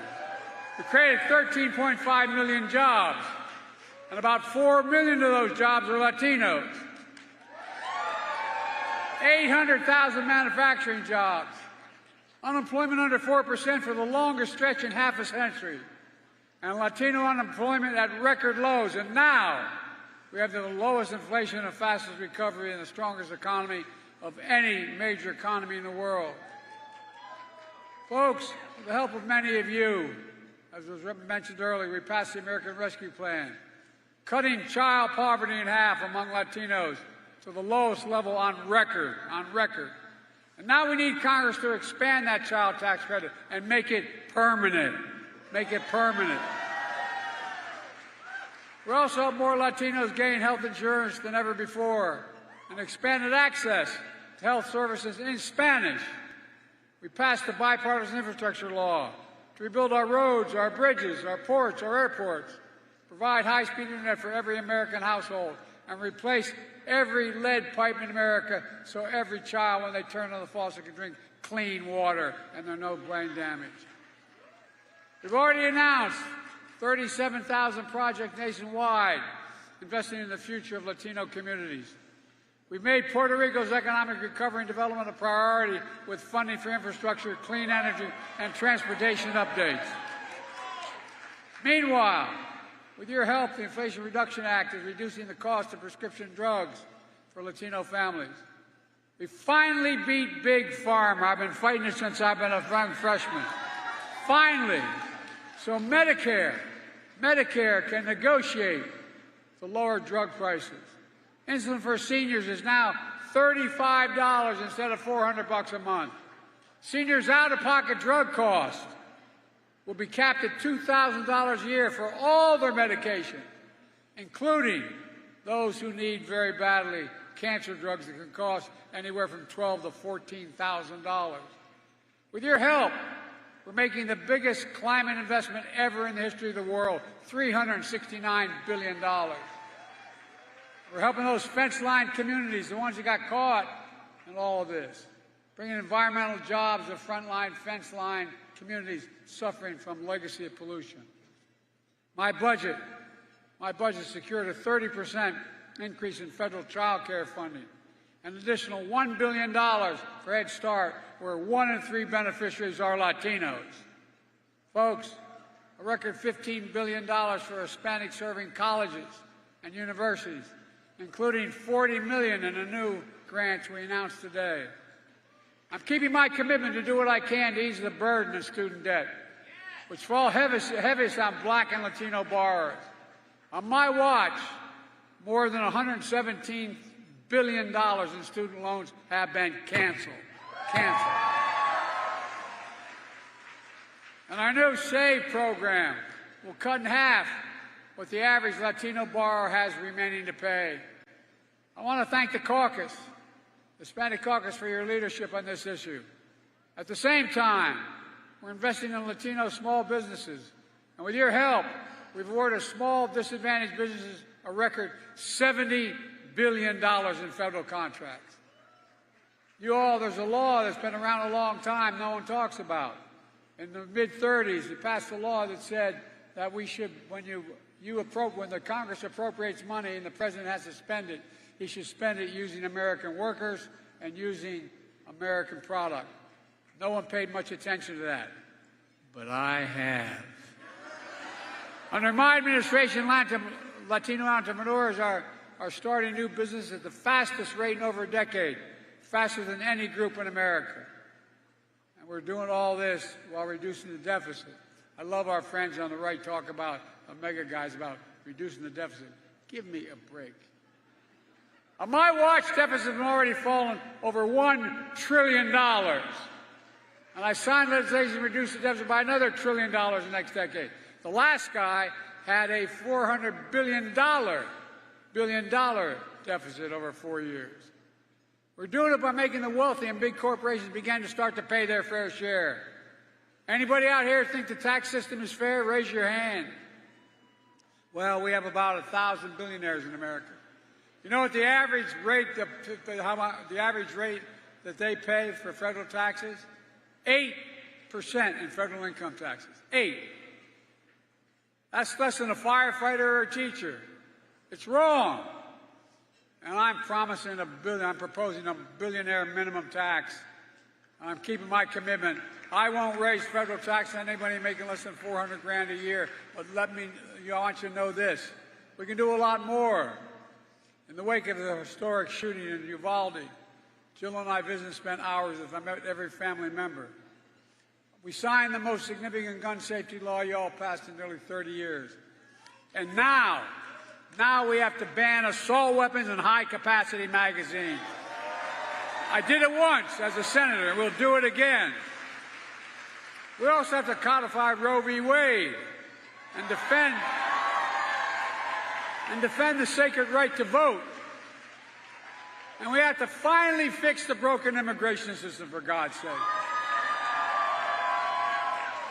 First piece of legislation I introduced. On my first day in office, I sent an immigration reform bill to the Congress, one that recognizes immigrants' contributions to this country, provides a pathway to citizenship for dreamers, temporary status holders, farm workers, and others. We need our colleagues to act. For decades, immigration reform has been a bipartisan in this country. Unfortunately, the mega Republican Congress and my predecessor spent 4 years gutting the immigration system under my predecessor. They continue to undermine our border security today, blocking bipartisan reform. So until Congress acts, I'm going to keep using every tool at my disposal as President of the United States to preserve and protect DACA, keep fighting for dreamers, and build a safe, orderly, humane immigration system. I mean it. First, we put in place policies that process people in a fair and fast way. Second, we're significantly expanding legal pathways for entry so businesses can get the workers they need. Families don't have to wait for a decade to be together. I've also directed my team to make a historic increase in the number of refugees admitted from Latin America. People fleeing violence and persecution who simply want their kids to have a better life. Next week, my team will consult with Congress on this plan. Third, we're supporting states and cities that have seen a surge in immigrants. We've developed federal experts and deployed them to help train city workers. We've launched outreach campaigns helping over 1 million eligible migrants apply for work permits. And we're accelerating the process for work permit application. Right now, most migrants have to wait 6 months after filing a claim before they can go to work. Only Congress can change that. But the Secretary of Homeland Security can take extraordinary action. And yesterday, given the poor conditions in Venezuela, Secretary Mayorkas announced temporary protection for hundreds of thousands of Venezuelans already in this country. These migrants will be able to apply for work permits, but that's not all. We've already delivered over $1 billion that Congress appropriated to states and cities receiving immigrants, migrants. I've requested more funding, but instead of stepping up with solutions, Republicans are threatening to shut down the government. Now, I think about this, man. Think how many people it's going to hurt. Think of the people who are going to get hurt. It's time to act.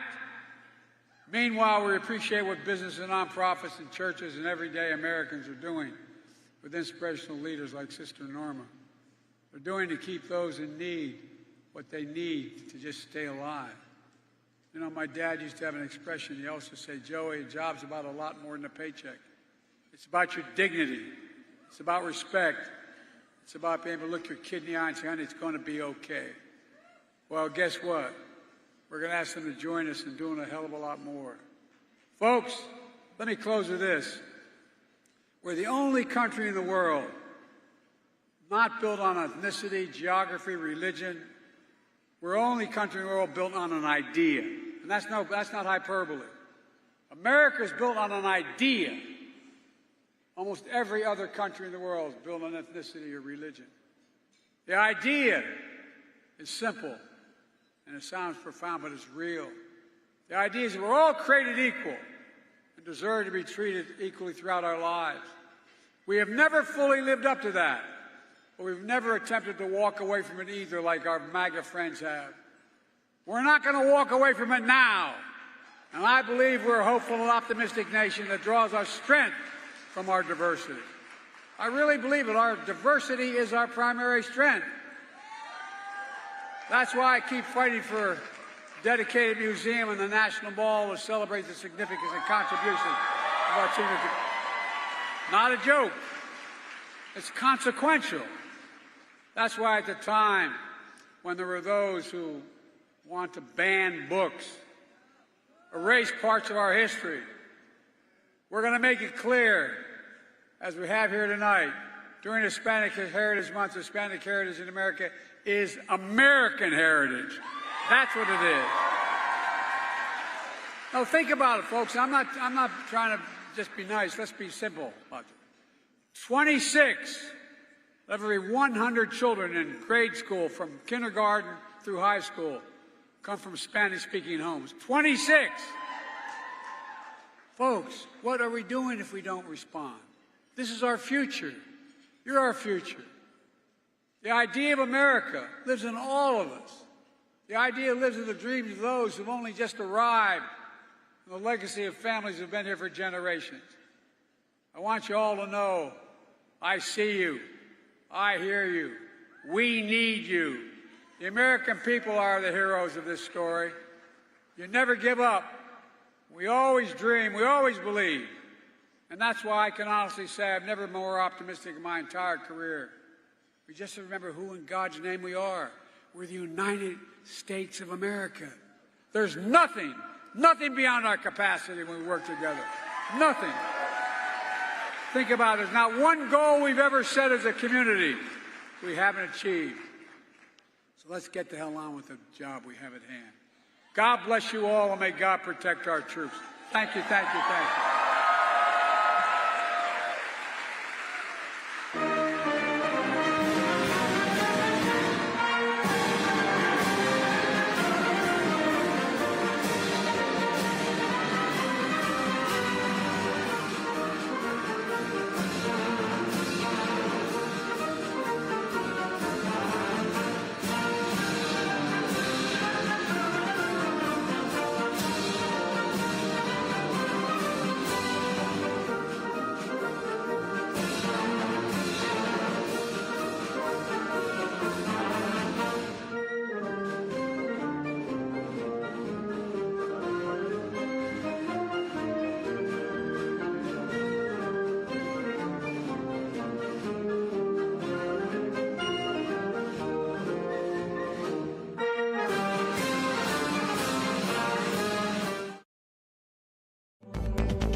to put these promises into action? Illegal warfare is the biggest challenge to this organization. And there is no doubt that the unprovoked and in its core colonizing war that Russia has been waging against its neighbor Ukraine, a founding member of the United Nations, is the most outrageous of the prohibition of the illegal use of force since the creation of the United Nations. For us, to stand up together against this act of aggression means, most importantly, standing up for the international order. This order is certainly the only security guarantee, especially for us as small states, but also for the international community. This assembly is the bedrock of genuine multilateralism, based on the principle of sovereign equality. As such, it has lived up admirably to the challenge it was handed by the Security Council, paralyzed by the use of the veto. Together we have called for the complete withdrawal of all Russian troops from Ukraine territory. We have together defined the parameters for a just peace that we all want to see as soon as possible.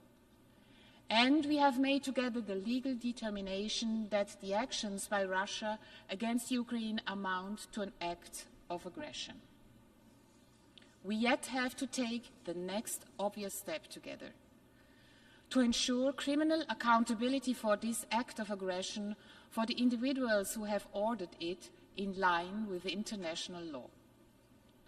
We will continue our conversations with all of you to enable us to achieve this. This serves the goal of a just peace for Ukraine in accordance with the terms defined by us in this assembly. But it will also have a catalytic effect of far wider reach. In ensuring criminal accountability for the most manifest violations of the United Nations Charter, we will also protect ourselves, in particular the small states among us, our own sovereignty and territorial integrity. Our international order is founded on the prohibition of the illegal use of force. For this prohibition to be effective, it must be backed up by accountability, by the rule of law. This, of course, is the task of the International Criminal Court, established 25 years ago with competence over the most serious crimes under international law, the crime of aggression among them. We have to give the court the competence to exercise full jurisdiction as quickly as possible, so it can fulfill its task with respect to the illegal use of force. Mr. President, aggression is a fundamental challenge to all of us who have signed on the UN Charter. At its core, the United Nations is and must continue to be a peace organization. For billions of individuals, this building embodies the promise that we will respond collectively to those who openly undermine peace and security. This is why Liechtenstein has joined this organization over 3 decades ago. This is the pledge made to the future generation in San Francisco. And it is the expectation that our people have. The UN has evolved tremendously since its creation. It has been the crucial force in advancing international law. Its role as provider of humanitarian assistance has become irreplaceable. Its agencies and programs carry out functions of enormous importance to individuals around the globe. Our mission is and remains the maintenance of peace and security. And this is the role that we are challenged to safeguard. This is a difficult task. It is a fact that the Security Council is often unable to act. The deep political divisions among the permanent members are likely a reality for years to come. The pernicious effects of the veto are being mitigated, but they persist often to devastating effect for the people affected. Next year's Summit of the Future is an essential collective test for all of us. We must show our ability to find ways to ensure collective action when the Security Council fails in its tasks. This assembly will therefore have to play a central role in a new agenda for peace. And we can do more to bring the Security Council's practice in line with the law we all have subscribed to when joining the United Nations.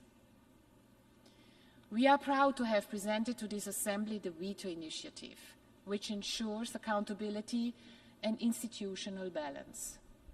We should now focus on ensuring that those who are parties to a dispute do not participate in the decision-making on these disputes.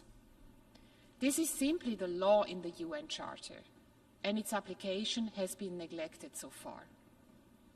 Mr. President, in recent years, climate change has occupied an increasingly central place in our discussions. This hall has seen summit meeting after summit meeting on this issue. This year again, we are urgently reminded of the limited window we have to address the climate crisis. From weather extremes to sea level rise, all regions of the world are affected by climate change. But those who have done the least to cause the crisis in the first place are the ones most affected. We certainly are in the fight of our lives, as Secretary General Guterres has said. However, as we are gathering here, we are not on track to win this fight. We hope to see significant progress at the COP meeting in Abu Dhabi later this year. But that alone will not be enough. For climate change as well, the law must be guiding us. This is why we have strongly supported the request for an advisory opinion from the International Court of Justice on the question of climate change. We are confident that the court will help us to have clarity regarding the complex legal questions concerning climate change and thus assist in our common fight against this most existential threat.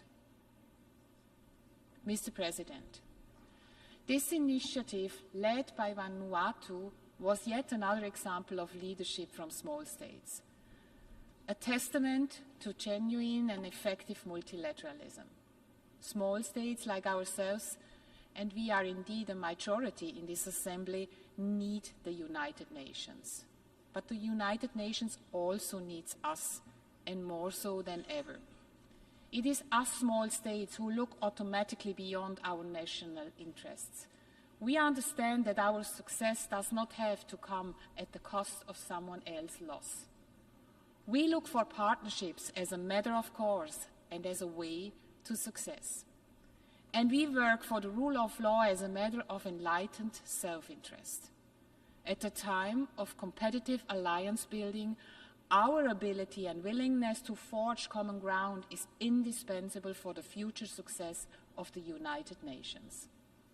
We can and we will play an important role in shaping the summit of the future. Mr. President, the 2030 Agenda remains one of the most successful expressions of common ground from the past decade. It plays an ever more important role in shaping government policies. And it is deeply embedded in the consciousness of our people. The SDGs may well be the most widely known agreement the UN has reached in the last decades. And yet, halfway through the implementation process, the picture is rather bleak. The number of people living in extreme poverty is higher than before the COVID pandemic. Hunger levels are back to 15 years ago. At the current pace, full gender equality is not just decades away, but in fact, centuries. And the lack of progress helps reverse the negative trends in the fields of poverty reduction, food security, access to education, as well as climate protection. All government bills are now evaluated against the Sustainable Development Goals.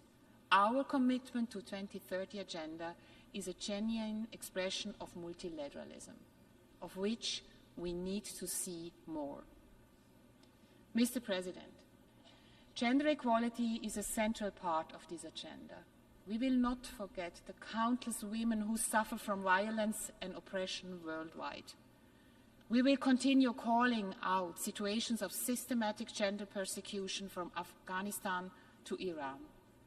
And we will continue calling for the empowerment of women, to support the bravery of women who stand up to demand political change from Belarus to Myanmar.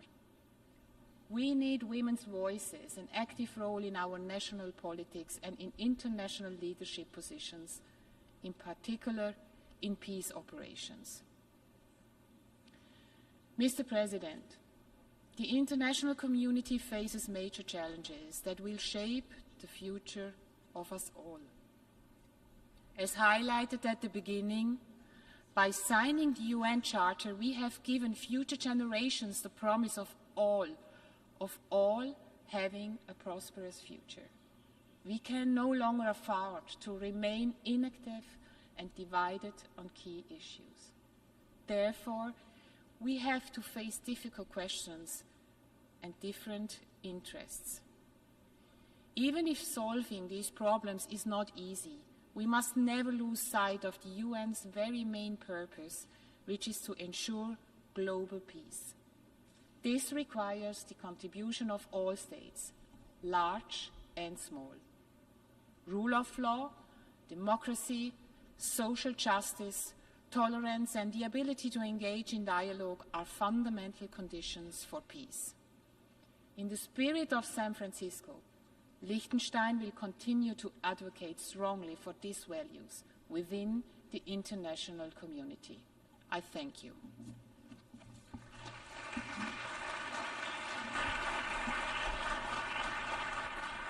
I thank the Minister for Foreign Affairs, Education and Sports of Liechtenstein.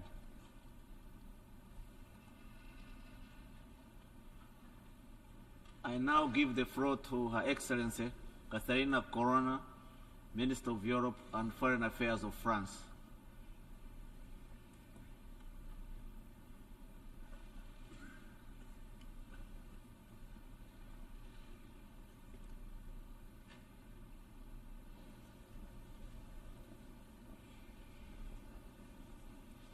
Monsieur le Président de l'Assemblée générale, Distinguished President of the General Assembly, distinguished heads of state and government, Mesdames et Messieurs les distinguished ministres, ministers, Mesdames les ambassadrices, Messieurs les distinguished ambassadeurs, Mesdames et Messieurs. ambassadors, ladies and gentlemen. C'est un honneur pour moi It is que an de honor porter for devant vous me to la voix de la speak France. on behalf of France Je le before fais en you. mesurant combien est I'm doing importante so in notre assemblée knowing commune, how much our cette common assemblée de toutes nos assembly, nations, this assembly qui ont of décidé all d'unir nations, librement leur destin et d'agir have pour le decided bien commun. to freely join their C'est dans cet destinies and esprit act que for je the m'exprime common devant good.